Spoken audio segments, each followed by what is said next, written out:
So the topic for today is going to be legal guarding position, LGP. And it's one of my favorites because block charge is so polarizing because people see it so differently. But really, the reason it's, in my opinion, it's so polarizing is because people don't understand what a legal guarding position is. They think they understand. They can read you the rule of what it says, but they're unable to apply it because it's hard to see sometimes. And some of these plays are really, really close. So I'm hoping we give you some plays today that'll help you see a little bit better. And, you know, next season, now that we're all done, next season, you can put it into practice. All right. Any questions before we get started?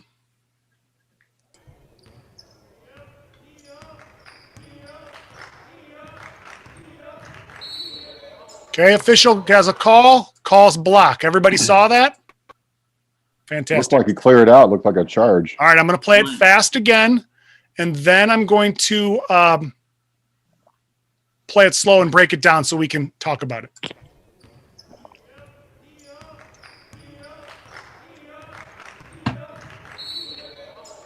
The official calls a block. Now, I didn't see the actual signal, but I'm pretty sure that's what he called. Is it a block? Well, let's see. First of all, do we have legal guarding position? Yes. Right? That's legal guarding position. And I know we say this a lot, even in meetings that we don't have legal guarding or block charge. In order to establish a legal guarding position, there are only two requirements, as you see on the screen. Requirement number one, 2 feet must be touching the playing court. Requirement number two, their torso must be facing their opponent, which, that's right, what we have here. Do we all agree? Yes. All right. So what can he do after he's established? Can he move?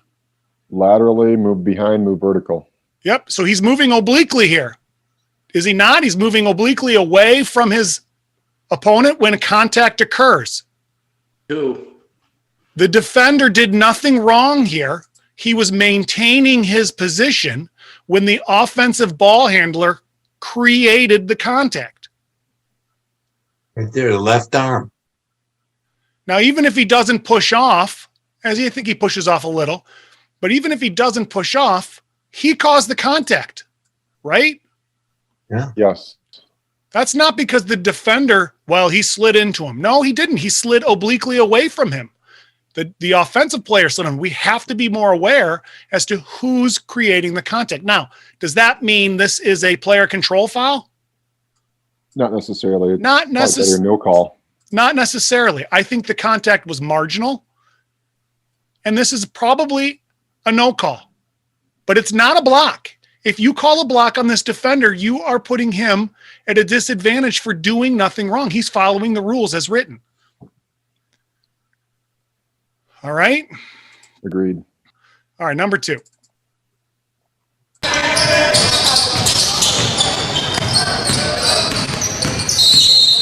right. Another block. Block. Top of the key. I'm going to play it fast again. All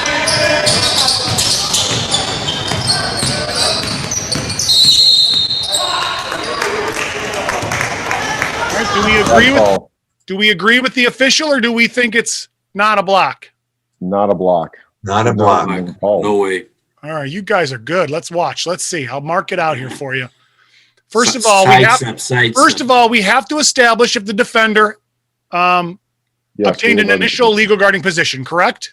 Yes. All right, so let's do it as close as we can here.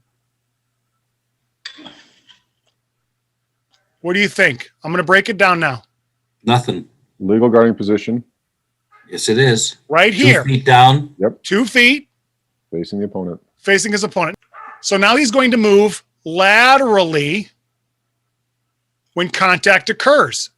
And who initiates the contact? Offense. The ball handler initiates the contact. And we have to remember it's at the point of contact. It's not before. It's not, he's got to be there a second at least. No, he can maintain position all the way up to the point of contact as long as he's not moving toward his opponent, correct? Josh, question. But those are easy ones so far. Yeah, question. Go ahead. Question. That's a charge. I don't think there's enough contact for a foul, but when he's sliding and if he catches the leg, the offensive player catches the leg and not the torso of the defender, can that be considered a block then? Because the defender did not move enough to get his body in the way, because it's not like he's guarding an end line. Doesn't the defender have to? So what's your question, Mike? I don't think there's a foul here, but I agree. With No call. with the defender's left leg, if the man on offense in the white keeps driving and kind of trips over the leg of the defender because he's not there fast enough, would that be then considered a block? If he trips over his leg, Correct. like right there, if he keeps going, If he keeps going and he just runs into the leg of the defender because the defender's not quick enough, would that be? I see what you're saying. Could we call that a block? I would say it's a good question, because how do you lose your legal guarding position? You got to get past your torso, past his body. Okay, there's a few different ways. And I'm going to pull this off again. All right, so we know how to establish a legal guarding position, right? Yeah. 2 feet on the floor. We know that we can maintain that position moving laterally or obliquely, as long as it's not toward our opponent. But you also lose your legal guarding status if you stick your arm, elbow, shoulder, hip. If you stick anything outside the frame of your body, this is illegal, right? So in that play, if he continues on, it's hard for me to say, yes, it's a foul, or no, it's not, because was his leg stuck out of his body? Did he trip over his leg because it was outside his frame? Then it could be a block. If he's literally just kind of moving, and his leg's out a little bit because he's moving, it could be nothing. It could be a player control. So it's very important, the little minutia of, and I know we try not to make it difficult, but if he sticks his elbow out or his shoulder out and there's contact, now that's a block because you've lost the legal guarding position. Does that make sense? Yes. So I'm not trying to be nitpicky. I just, with the question, if the kid continued driving and just got hooked by that defender's leg, to me, then that's a block. But what we saw in the video there, that's a no call all the way. Well, I agree. And it's not about being difficult. It's a good question, because those are the little things that can change the way the call is made, right? He keeps going and he trips over a leg that's stuck out. Okay, it could be a block. For those of you that like a definite answer on everything, rarely is there a absolutely 100% answer, because there's always different ways that different guys see them. And if you've attended these meetings regularly, there's lots of times I show something and someone says, oh no, but look at this. Oh yeah. Okay. I see it. That totally changes the way it works. So, all right. Next video. They have a lot of options. And Dowdy is someone who played really well in both of the Giants' 2 wins a couple weeks ago. Oh, As right there. All right. Did you see that? Now he called a block and counted the bucket. Was it a block, or did he have a legal guarding position? They have a lot of options. And Dowdy is someone who played really well in both of the Giants' 2 wins a couple weeks ago. Behind him. As right there. So what happens here? He throws his body into the guy's back right there. He starts at pushing point A, right? Let's say that there's no contact. We're short of contact here. I don't know exactly when the contact happened, but we'll say that it's just short of contact here. He starts at point A, and what does he do? Continues. He moves into and toward Blocks him. his opponent. That is a block. So he had Yeah, a lead. Go ahead. I was going to say, you don't award him a shot because it happened before he shot the ball, so it's out of bounds. But was he in the act of A shooting? lot of options. No. And Dowdy is No, someone he who played wasn't. really well in both of the Giants. Watch. What is he there. doing here? What is he going to do Gathering right his here? Layup. I got Right him. there. For a I got layup. him in the act of shooting. I got He's that. starting the act of shooting right here. Yes. He wants to shoot. Giants' 2 wins a couple weeks. Now, this isn't an active shooting meeting, but let's just talk about it real quick, because when you are in, now again, the active shooting, where it starts is before the usual shooting motion, right? The habitual shooting motion. And it could be interpreted by different officials at different points. I understand that. It's not the NBA. I understand that. No, it's not the NBA, but what does a player normally do? When he gets to this point, in my opinion, if he's not fouled, would you say he started his shot? When he does get fouled, what is he allowed to do to continue his act of shooting? Follow through. He's allowed any usual hand or foot movement. That includes a spin if that's his usual movement of that shot, which he did. A couple weeks ago. I think right that is an there. excellent call. It was a block because he moved toward his opponent, so he didn't have a legal guarding position, and he was in the act of shooting. So I'm going to allow him that step to finish his shot. I like that. That's a good call. I like that call. Is that Tim? Do you see that? Do you see that, Art? Now I'm not I see saying it, but I just don't. I see the foul automatic. Yeah, I do see the foul. I agree with the foul. I'm just Okay. like, is he shooting or not? Because you watch how he's got the ball cradled, and he takes another step before he goes up and puts the ball up. So all right now, and I understand that, and we're not going to belabor the act of shooting because that's not That's a meeting. true. That's not what this meeting's about. next But time, too many officials are calling fouls out of bounds, not shooting. When the kid was shooting. And then, you get yelled at. I get it. You get yelled at. That's continuation. What is this? Isn't the NBA. But the continuous motion rule is very simple. If he started shooting, he's allowed to finish shooting, whether he gets fouled or not. So, all right. But so we all saw the legal guarding position was lost when he Yes. moved toward his opponent, correct? Yes. That's what's most. Josh, couldn't you call that just a push as well? It's from behind. Well, yeah, you could. It doesn't. I don't know what he called. If he called a block or if he called a push, but the point, Bob, is it wasn't a legal guarding position. Correct. I agree. Okay. Yeah, you could call a push, and they say, well, he Yeah. didn't use his hands. You can push with your hips, with your body, Yes, you can. with your rear. Agreed. Yeah. Agreed. As long as More you and can, more kids, more and more kids are doing that. They're throwing their hips out. as long as you can explain to the coach, this is what happened. He doesn't have to agree with it, but as long as you can explain it, Right. great. Yep. All right, number 4.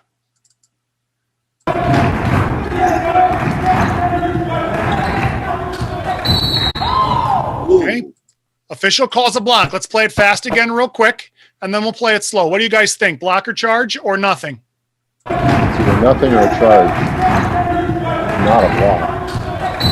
Left arm. Charge. That's Charge. player control. Does he have a legal guarding position? Yes. Yes. Absolutely has a legal guarding position. So does he have to stand there and take it? Nope. No. What can he do again? Move laterally or back. That's Obliquely. right. Is to maintain his position, he may move laterally. Well, he slid into his position. No, he can move laterally to maintain his position. Now, again, we're not talking about flops today, but did he fall easily on his own? Or There's was that a plenty of contact push? There. There's a lot Push. of contact there. He pushed with his free arm. He pushed a little. I think there It was a was lot of shoulder. theater on that one. Josh, on this one, I would also say number 5 looks like he's completely in control. I mean, he's going into the defender and he controls himself enough to spin away and pulls back. So I probably would go nothing on that one. Now, that is a great, great point, and I want everyone to hear that. First of all, legal guarding position and contact with legal guarding position has nothing to do with was the player out of control. You hear it a lot, right? Oh, he was out of control. He was out of control. Has nothing to do with that. It has to do with was he in the spot legally first, right?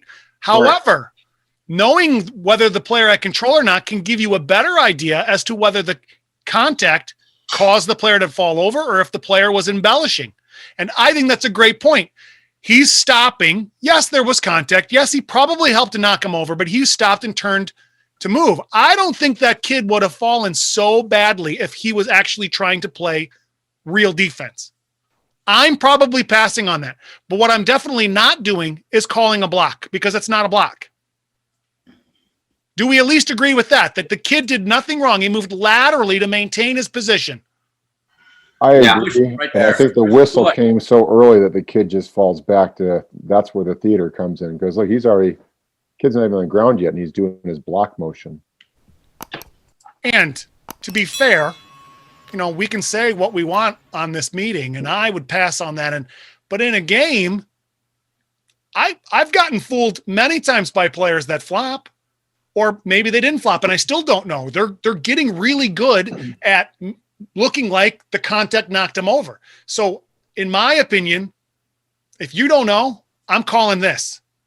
If you don't know, if it's really like, wow, did he get pushed or not? Then he probably got pushed. If you know that he's really embellishing, then you can pass and talk to the coach. And maybe the NFHS will come up with a flop rule like the NCAA is. Maybe they won't. But until then, you just have to do the best you can and rule on the contact that happened. But just don't give the kid a block, because we have to be a lot more understanding of legal guarding position, which is the reason of the meeting. All right. Any questions till we move to our next? So far, so good. All right. I'm going to make it a little more difficult now. That's the hopes.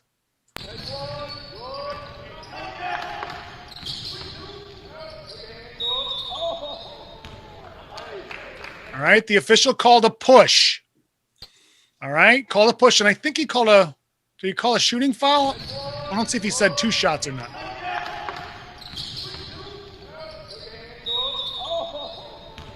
Two shots, it looks like he's indicating. All right. He's giving the kid a shooting foul because he was pushed. What do you guys think before I play it slow? It looked like good defense. It looked Right like up. Defense. I think center has a better look at that one, or whoever. All right. Well, let's talk about that real quick. Where is the lead standing?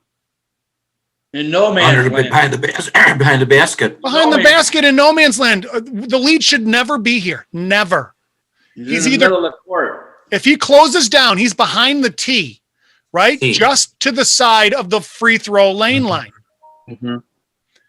If he's going to come in here, he needs to come all the way over and get to at least behind the C, right? Because right now we don't know who's lead, who's trail, who's center, because the lead is just kind of standing in the middle of nowhere. All right. So that's bad positioning. Maybe that's partly why he didn't see it properly. Let's watch it slow. He comes in, and do we get a legal guarding position? Yes. I know you can't see the other foot, but he's got 2 feet on the floor here, and his torso is facing his opponent, right? Yes. So then what happens? Spin move. He spins around him, Travels. and the defender moves obliquely. Does he not? To travel. Does he ever move toward his opponent? Now, from this angle, doesn't look like he moves toward his opponent. But who said that, Mike? I said he traveled, but no, I don't think he moves towards him. I think he moves laterally. There's his pivot foot. He lifted it, which he's allowed to do. Then he put it down. That's a travel. That's a travel. So even if at that point he jumps into his defender, if he did move toward his defender, he traveled first. We cannot reward him for traveling. We certainly can't, if you give him a block, you certainly can't give him a shooting foul because he violated that rule by traveling. Well, I guess it depends where he fouled him. If he fouls him before his foot comes down and violates, then he still gets to shoot because he was fouled in the act of shooting. But let's see if I can get there. This player's a little slow. If he gets fouled here, That's travel already. and he may have moved into him there. I can't tell at this angle. Travel. He traveled. All right. So we have to, that's why it's hard to officiate. We have to see so many things all at the same time. You can't just say, all right, today I'm working on legal guarding position. And that's all you watch. Because if that's all you watch, you're going to miss a lot of other stuff. Right. So it's something you can incorporate into improving your game of that game, but we still have to watch everything. So that was a good pickup. I think that was Mr. Warren. Yeah. This is a game from a couple years ago, I think. They want to charge. They won't. Okay, got a foul. I'm going to play it again real fast. It happened down under the basket. It's on both sides. They want to foot. charge, they won't. Legal guarding position. 2 feet here, facing his opponent. All right, now I want to make this comment because nowhere in the rules of establishing a legal guarding position does it say you must be in the path of your opponent. And I think that is deliberate. I don't know. I go back and forth as to what the actual intent of the rule is, because guarding is placing your body in the path of your opponent, right? So it's in the actual definition, but it's not in how to establish. And I think that's because they want to just make sure you're not looking off at the guy behind you or the guy next to you. They want to know that you're facing this person. Therefore, you are planning on guarding that person. If you've got 2 feet on the court, then you are legally in that spot guarding that opponent. If the opponent goes around you, then his path is around you. But it's very hard to determine a path of a dribbler because he can change at a moment's notice, right? So I think they deliberately took out that part because who knows where they're going? We're going to assume the path is almost always going to be toward the basket. In which way? Maybe slightly to the right, slightly to the left, straight at it. Could be any of it, but it's going to be in that direction. So I say that because someone would say, well, he's not in his path yet. Well, we don't know. He might be going directly in toward the center before he pulls up for a jump shot, correct? So he's established a legal guarding position by simply putting 2 feet on the floor and up facing his opponent. So when he can, go ahead. No, I just said agreed. All right. Now, once he does that, the rules are also very clear. You don't have to continue facing your opponent. What does he do when he comes toward him? Kind of turns a little bit. All right. He's absorbing a blow. Look, he starts to turn, and it kind of hits him on the side. Right now, we don't see the signal of the official. And to be fair, I'm not saying he got a call wrong. Maybe his arm is out and hit him on the arm. That's very possible because I see an arm sticking out to try and make the block, and he might have hit him on the arm. I don't know if he called a block or not. But for the purposes of this meeting, this video, we're talking about his positioning. And if that arm wasn't extended, that can't be a block, correct? Correct. It could be a foul, but it can't be a blocking foul because he turned his body, which after establishing a legal guarding position, he's allowed to do. Hey, Josh. Yes. And I know this isn't primary, secondary coverage, but that's C's call. All right, let's go back to that. Look at it. That's C's call. And That's why you got it wrong. All right, and I just want to say too, the reason I brought this out is one of my favorite lines, and it's repeated twice in the rule book. All right, I always have my rule book with me. One of my favorite lines in here, because it applies to many, many, many, many things when guys say he never established a legal guarding position, and he just ran. The guy ran into him, but he didn't have a legal guarding position. The rule says every player is entitled to a spot on the playing court, provided such player gets there first without illegally contacting an opponent. So just because I'm not facing you also doesn't mean it's going to be a block on me, because if I'm not guarding you and you run into me, you still ran into me. I'm legally bound, able to stand at that spot. Does everyone understand that rule? Yes. All right. Now, Tim, to your point, Yes. C is here, and the ball comes now. See, the ball is in C's primary coverage area, correct? Right. So who's watching the ball? C. How far is he watching the ball till? Where does his primary coverage area end? Half of the lane. Correct. Half of the free throw lane. And where does the foul happen? They want to charge. On his side of the lane. The foul happens. Let's see if I can do this. Right there, right? That is center's primary. Right. Now, that doesn't mean the lead can't come and help and get it, but the lead needs to come and help and get big contact. Now, again, to be fair, he might have got something on the arm. I don't know. But the reason that we have primary coverage areas is because every official is watching the action. Typically that starts in their area. So they start, develop, and finish, right? If you catch the end of something, you might get a completely different feel as to what actually happened. So try to stay in your primary area as much as you can, even if you think it's oh no, I think he got him. Well, no, the center is on it and watching it the whole way. The center's got that call. Let the center make it or take it or let it go. Yeah, Josh, I think the lead just directly blows on contact. I think if you give 1 or 2 seconds here and then come in with the foul, sure, but it looks like the lead just blows right on contact and the center's got nothing. So that's another great point when it comes to officiating. If you don't have a slow whistle, you need to work on it, because a slow whistle will help you in so many situations, especially double whistles, especially those blarges where nobody likes to see a blarge, right? If you have a slow whistle, there's the foul. I see the foul. I'm going to call the foul, whoop, and then I call it, right? Well, that's like a second. I know I said it super slow, but that's like if you wait a second before you blow your whistle, they can't say, well, you blew it late. It's not a foul if you blow it late. Well, yeah, of course it's a foul if I blow it late. But you're now waiting, even if it's your primary, you're now waiting to make sure that you're not overblowing a partner, and now you have 2 different calls or 2 different signals. So I think that's a great, just wait. Let it develop. Let it finish. You saw the contact. What's going to happen? You know what the effect is, and then you can make the call. Was that Ron? That was a good point. All right. Same game. I had a lot of from different games. I'm trying to separate them around a little bit.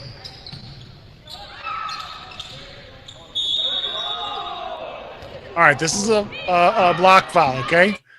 I'm going to play it again fast, real quick, and then I want you to tell me what you see, and then I'll break down what I see.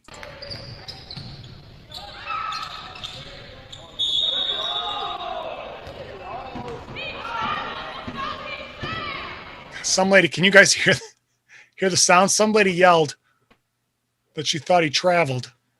Anyone have an opinion on this play? Yeah.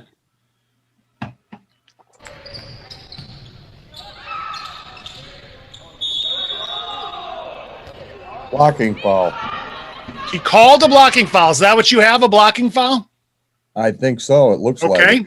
We got one who says it's a block foul. Why is the lead in no man's land again? That is an excellent point. I was hoping someone would say that. It's the same game and the same official from the other video that I pointed it out, but that is not a spot that we should be standing. So let me play this through. I want to point out here that he calls a foul, right? And he gives the blocking signal. So we know he called the block. He called the block, which is typically when you impede someone's progress, I think. It's not the exact wording. And he points out of bounds. So it's not a shooting foul. All right? Blocking foul, out of bounds. So let's watch that then. Was it a blocking foul? Does he have a legal guarding position? Is there contact at this point here? Yeah, it looks like it. Do you see body contact? He called a block. No body, but his looks hands. like his hands are on his arm. Well, so it could be an illegal use of hand foul, but he didn't call that. He called a blocking foul. So that's what we're looking at. I agree with you. I think he got hit on the arm, but he has a legal guarding position here. Does he not? Yeah, 2 feet in the ground. He's facing the Yeah, carrier. it's super close, but there's no distinction in the rules that you have to be so far away. You have to allow so much time or distance. That's not it. You just have to be there a millisecond or a millimeter before, which he is. All right. And then he maintains his position by doing what? He actually moves away. He moves away from the ball handler. It's slight, but he is not moving toward the ball handler. This is not, I'll go back. This is not a block. Now, again, I agree with you, babe. I think he got fouled on the arm, but then give the hit on the arm signal because it's not a block. It's really no possession of the ball, so that lady was wrong. It's really close, but it's not a block. So, boom, right there. Excuse me.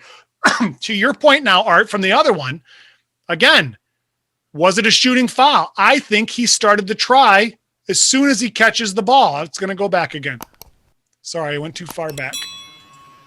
Yeah, I got to follow. Right here, I think he starts his shooting motion.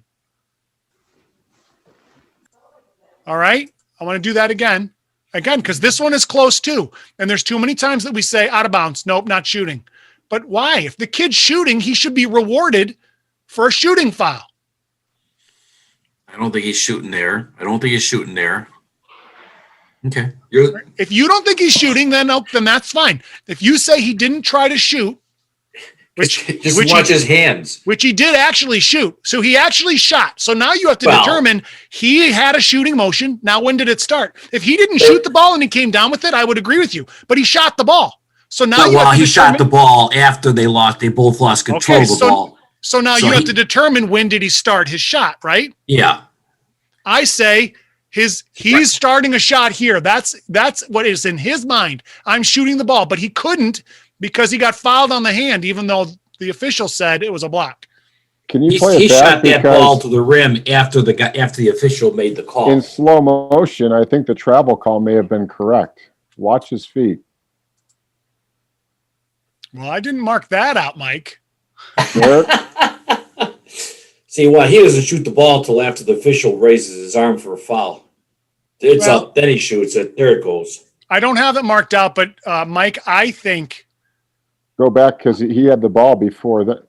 I think he catches the ball in the air and lands for the most part simultaneously on 2 feet.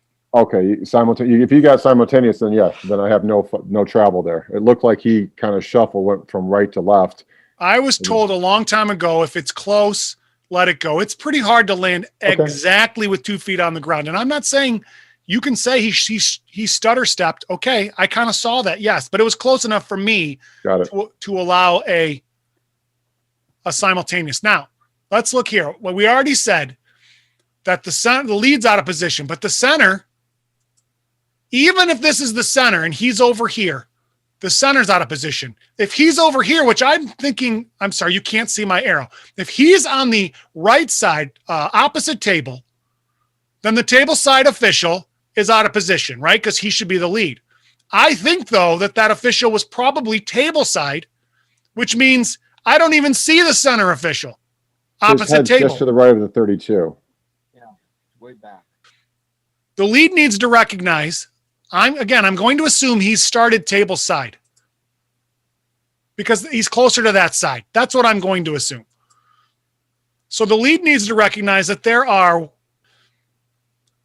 1, 2, 3, 4, 5, 6 players over here, right? So if that's the center, you're going to have the center watch 6 players all by himself.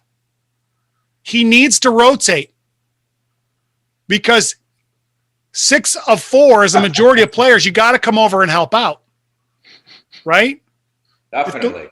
If the lead doesn't rotate, then he needs to move over there. That's where he should be standing. And then the center needs to be all the way down here. I don't know why the center is so far away. All right. Look at the ref made call on the bottom too. Yeah.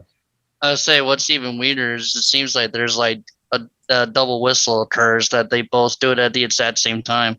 Hey, nice program. So I don't know if what he's doing way far back, but he is watching his area if he's the lead, and he is blowing his whistle because that's his call. But there's no way he can make that call all the way on the Eagles. No way. Do you guys agree with that? Yeah, I agree with that. Way too far away. I'm going to even say he got the call right. He saw it and he got it. But it looks terrible when you are 50 feet away from the contact and you're making a call. No one's going to believe you. I shouldn't say that, but it makes it harder to believe that you got the call right because you were so far away. How could you see that?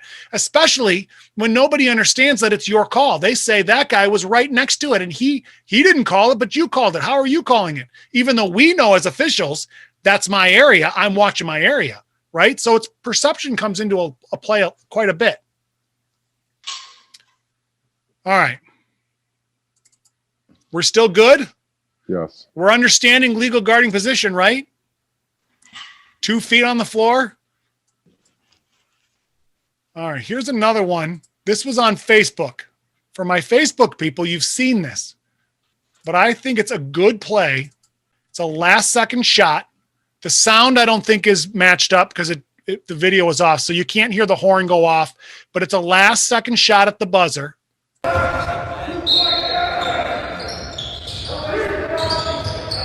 There's no call on the play. No call on the play. I'm going to play it again fast. It happens at the top of the key by the three-point line, a little bit beyond that. You guys have a foul or you have no foul? It's like one's jumping into him. I got nothing. Okay, we got Nothing. 1-0. I got nothing. Mike, you said he's jumping into him. Who's jumping into who? Looks like 20 is moving forward. Looks he's leaning forward. I can't tell. Yeah, he's 22 jumps All right. into him. All right, let's I play got that. Let's 22 play it then. slow again real quick, and then I'm going to mark it 22 out. is closing into him. He's, yeah. Oh, All right. yeah, made the contact right there. Okay, but 22 what comes happens right here? into him. He starts at A, jumps to B for sure, right? Yep. Pause it. So he definitely was moving toward his opponent, correct? Correct. But the rule states at the point of contact, you cannot be moving toward your opponent. Just because you move toward your opponent a second before, a half second before, doesn't make you illegal. It's when the contact happens. So do we see any contact here? No. No. There's no contact here. So him jumping from A to B has no bearing on this play yet. Do we agree? He's still moving forward. Look at his left. Okay, his so now- right leg is still coming forward. His momentum is coming forward. Okay, so he doesn't have 2 feet on the floor. I agree. So he hasn't established an initial legal guarding position, but there's no contact here, right? Yeah. Correct. It's hard to say, but yeah. I'm going to go back. Here's my question, Josh. Who caused the contact? This is super close because if you watch, white moves past the blue plane and black moves past the blue plane. They both move into that plane. Who's hitting who here? Now I'm going to tell you, if you don't know, this is me right there. I am the trail. I am ruling on this play. And I don't know if I got it right or wrong. I truly don't. But I'll tell you why I ruled the way I did, because it looks to me as though the shooter, the ball handler, is seeking out a foul because it's a last second shot. He wants a foul. So he jumps into his defender. Now, maybe the defender wasn't legally guarded, didn't have a position. And so maybe that's possible and I got it wrong. But I gave him the benefit of the doubt because he jumped into his defender and then he falls down like he was, totally wronged. Do you think he should have fallen down like that? No. No. That also then leads me to believe he really didn't get fouled. Right. Did anybody say anything to you after that? Yeah, I got yelled at by the coach, and I just told him the offense initiated the contact. That's what I told him. And again, whether I'm right or wrong, I could be wrong. And looking at it and slowing it down, as we say, we don't officiate in slow motion, but he didn't have a legal position when contact happened, so maybe that should have been a foul. I got nothing. I've shown it to several people, and it's about 50-50. About 50 said, I'm calling a foul, and 50 that said, I'm passing. Those are hard plays that we need to be aware about. And that's why I say, again, whether you get it right or get it wrong, obviously we want to get it right. But you need to be able to explain to the coach, because otherwise, if you can't explain it or you hem and you haw, right? Well, a coach, now it's totally believed that you didn't know what you called. And the coach now, the next call is going to be all over you even more because this guy's not confident in what he's calling. But if you say, coach, your player jumped into him, I'm not calling that. Okay, that's definitive. You got it. And he'll probably accept it. He may not agree, but he'll accept that that was your ruling. Does that make sense? Yes. Did he believe you, Josh? I don't remember. He moved on. He didn't continue to rabble me about it, but my partners all agreed at the time of the foul, which that doesn't mean that it was the right call, but those are hard. Those are hard. Mm-hmm. All right. We got 15 minutes. You guys want to do some more legal guarding? Or you want me to find something else? Mix it up. So what did you call on that? Mix it up. Nothing. I called nothing. You called nothing. Okay. Yep. Let me show you some Josh, steak. can you get your Maine South? It was a Maine South Loyola game where you had to play at half court. It was sort of similar to that play that you just had, where there was a shot attempt. Could you find that? Did I put that on Facebook, Pete? Or did I share that with you? How do you know I have a Maine South Loyola game? That's because I've been meaning to ask you what you were thinking on that. YouTube. With all the rules that obviously the guidelines, we had a shooter, although he was a B or a bench player or what have you, it doesn't matter. He was a shooter. Although he was at like half court, it was a really odd play. I'm not fast enough unless I know what category it is. I have them all labeled by like what kind of foul it was. So sorry. That's okay. Now, if there was a foul called on that last clip that you played, would you have been wrong? Because that to me looked like a 50-50 ball. If you have an offensive player and a defensive player breaking both that plane that you were talking about, you can't go wrong if you had a foul call on that. Honestly, I think you may want to have a step down as a trail on that. If I do it, if I watch that play by the written rule, I think that's a foul. Because even though he jumped into his defender, the defender was guarding him and he moved toward him. It was slight, but it was enough where it wasn't it was moving toward his opponent. So it would have been a foul. Now to me, it was slight enough to say, no, he wasn't really moving toward his opponent. The bulk of the contact was because the Josh, was it a possession game? I don't remember.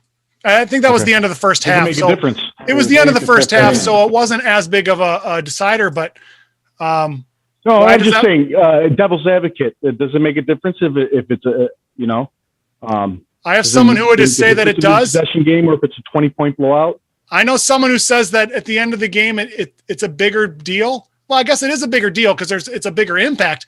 But the rule is the rule, so it's either a foul or it isn't. If you think that that's a foul at the end of the first half, then it's a foul at the end of the game. If you don't think it's a foul at the end of the first half, then it's not a foul in the end of the game. It should be consistent. Your ruling should be your ruling. It shouldn't be swayed by, it's a 1-point game and they're down 2.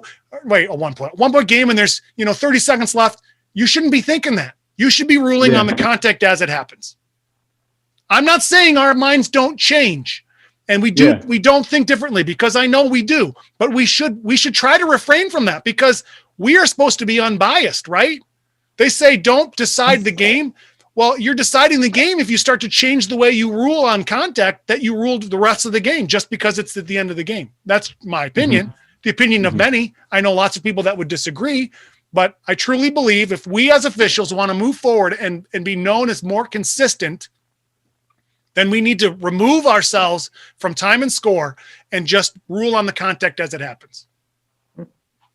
Hey, Josh, it looks like the Maine South video he's talking about is on Facebook February 8th. Look at you. All right. Had to contribute something. Let's see. I have all these guarding videos. Let me play a few that aren't marked out and see what you guys say. How about that? They'll move the ball around. Nice take and good. So nice and one. Hey, we got a foul. Do you guys agree or disagree? Here it is again. Belly bump. The ball around. Nice take. Yeah, he's going into him. He's pushing him with his Nice and one individual. I agree. Belly bump. Right there. Right there. Yeah. That's 2 fouls. 3. Now, to be honest, with this angle, it's hard to see, and I probably would have said that's nothing. But seeing, and it's not an approved signal, but seeing the signal of the official of what the kid did, and then you watch it, and you're like, yeah, he totally bellied up. Oh, Russ got a big belly anyway. There's a foul right there. So that's a good. Now the lead, has the best look at it, right? He's looking right through the players as they come through. He can see him belly bump them. I think that's a good call. So question, do you give him the shot on the very first bump when he's still dribbling, or do you? It depends what you're calling, Mike. Are you calling this right crowd there. out here? Yeah, he's shooting. I think he starts his shot right there. Yeah. Sorry. No, I hear what you're saying. When you can slow it down, it's hard to tell initially on the first blush. So. Right, which, again, part of the reason why I say too many guys are calling not shooting fouls out of bounds, we need to really kind of rethink that and say, I think he was shooting. And then you can talk yourself down, but don't say, no, he wasn't shooting when he actually was shooting. If we're going to think not shooting first, we're probably going to then default to that more often, just like block charges I say all the time. If you are going to default to a block, then you're going to probably call block more often than you are charge, and you're probably going to be wrong because of all the video that I see, 90, 90%, they're charges. So my point is retrain. Don't reward a ball handler for charging into him by giving a block, but don't unreward them by not letting them shoot the ball when they were shooting, right? It goes both ways. Got it. I like that play that he called it a shooting foul because he let the play develop, like start, develop, finish, decide. He let the play go on and he called a foul. I like it. All right. Just a few more that aren't marked up. Let's see what we got. All right, here's an old game. Go up by 6. I like this play, and maybe you'll Backcourt find out pressure why. being shown. Patterson, he is foul, trying to get it up ahead. Got a pushing foul. I'm going to play it again fast. It was on the sideline, table side. Go up by 6. Backcourt pressure being shown. Patterson, Do we agree or disagree? Foul, trying to get it up ahead. It's hard. Does he have a legal guarding position? He does. The dribbler's got no place to go. What does the dribbler do, Mike? Where does he go? He goes out of bounds. He's got no place to go. I don't know that that's a foul. I think it's more he just went out of bounds. He's got no place to go. You don't reward that. No, you don't reward that. In fact, and this is under block charging, but it says there must be reasonable space between two defenders, okay, fine, or a defensive player and a boundary line to allow the dribble to continue in his path. If there is less than 3 feet of space, the dribbler has the greater responsibility for the contact. Yes. So since the dribbler decided to go into a space here that it's less than 3 feet, he went out of bounds. And if there was some contact that caused him to go out of bounds, it's not because the defender did anything wrong. He's maintaining his position. The dribbler put himself in a bad position, which he by rule is not allowed to do. And it says then he is responsible for that contact. That's out of bounds. I think it's from high school in Black, isn't it? Yeah, that's from Schaumburg. That's at Schaumburg High School. I think it's just an out of bounds. I don't think there's Go a up foul by there. 6. And unfortunately, we see this a lot. And I'm Backcourt not pressure saying being shown. if a dribbler gets Patterson, pushed out of he bounds, the is reason he goes foul, out of bounds trying is to because get he it got up ahead. pushed, then it's a foul. But if he makes a conscious effort to go into a space that's less than 3 feet, that's got to be on the dribbler. Yeah. I think it's just out of bounds. I don't think there's a foul. I think it's just an out of bounds and goes the other way. 100% agree. It's out of bounds. It's not a foul. It's not a foul on the defender. It's not a foul on the offensive player. He went out of bounds. That contact that happened is the responsibility of the dribbler. So therefore, out of bounds. Agree. Hey, Josh, just jumping in here, just logged on. Do you have anything for the Euro step or step back? Because I feel like that play's kind of developed this year. A lot of the kids watching NBA, and I just feel like the few games that I did this year, I saw it, and I kind of had some challenging calls. So if you have that. Frank, are you asking me to go off topic? Come on. What do you want? You want a step back or you want to travel? I mean, a step back, Euro more step. like a Euro step. I feel like it's kind of taking off all these kids. Even I'm having trouble. It's, because they're going from a dribble to, kind of landing on their pivot foot. So You got St. Pat's.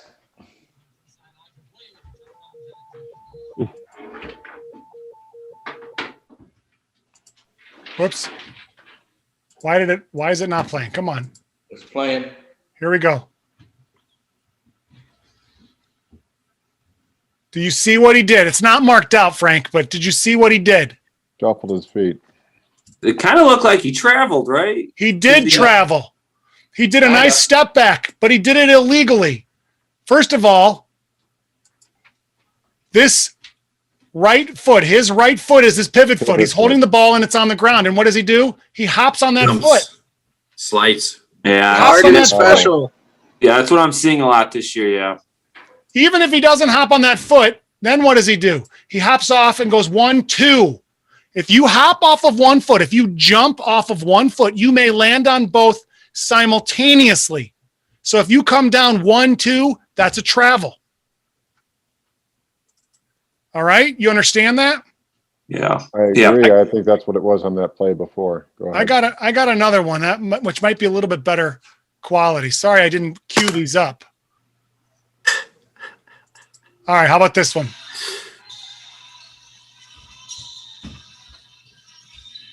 No whistle on the play. Did he travel? Ooh, yes, Those are the plays I'm talking about. Yeah, because his right foot, and he pushes off and it touches again. That's a travel. But he landed on both, right? All right, so look. He slides. If he's a moving player, which it looks like he is, he's moving when he catches the ball. He jumps off of one foot. And what is he allowed to do if he jumps off of one foot? Land on both. Land on both simultaneously. Is it close enough for you to pass on? Yes. I think so. That looks pretty simultaneous to me. That is a legal step back move. That's a good move. Okay. How about this one? Is that you again, Josh, on the bottom there? Yeah, I look good, don't I? Oh, yeah, damn good. Look 20 years Those younger. are the ones that's. So this one was called a travel. Was it a travel? Was that simultaneous off of one foot onto two? That's a travel. He's a moving player because he's dribbling the ball. There. That looks like a 1-2 to me. Looks like a travel. That's a travel. So it has to If be. he stands on both feet there and shoots, we're good. If he jumps off this foot, which he's allowed to do because he's a moving player, so he can land. If this is simultaneous, then it's legal. Okay. But he puts one down and then he puts the other one down. But this one clearly is a 1-2, and this is what happens the most of the time is they do 1-2.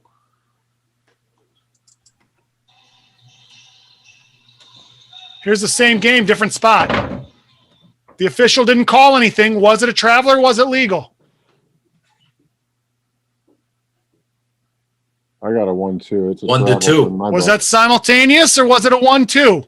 1-2. It was a 1-2. That was clearly a 1-2. That is an illegal step back travel. All right, so April 22nd, and we're going to talk about angles. Well, what does that mean? That right means, angle, left angle. Yeah, haha. Geometric. Hey, Josh. I have a few videos. I don't have a ton, but I have a few videos that have two different angles of plays. And we're going to talk about how it looks like from one angle and how it looks like from another angle. I was hoping to get more this year of double angles, which I didn't because it was a funny year. But we're going to make at least a little bit of how it's so important when you're in your primary coverage area that why you make the call, because the angle you have in your PCA is the reason why you have that PCA. So anyway, that's what we'll talk about. Thank you all for attending. Obviously, you come because you want to see videos. Maybe you come just to listen to me. I don't know. But I come to see Cully. I appreciate you coming on and watching some videos with me. A little bit more. We, on YouTube, our YouTube channel is at 999 subscribers. I would like to get to 1,000. So one, if you are not a subscriber, I don't know why you're not. Do it. My new granddaughter. Two, find somebody you know and ask them to be a subscriber. Find somebody you know and say, hey, go to this YouTube page and subscribe, because the only way we're going to keep growing is if you guys help us grow. I can't do it by myself. I can put the content out there, but you are the ones who are going to spread the word and get more people to come in. So my point is, without you guys, we can't grow more. So, all right. Thanks for attending, and I'll see you next month. All right. Lord willing. Later, guys. See ya. Good job, Josh.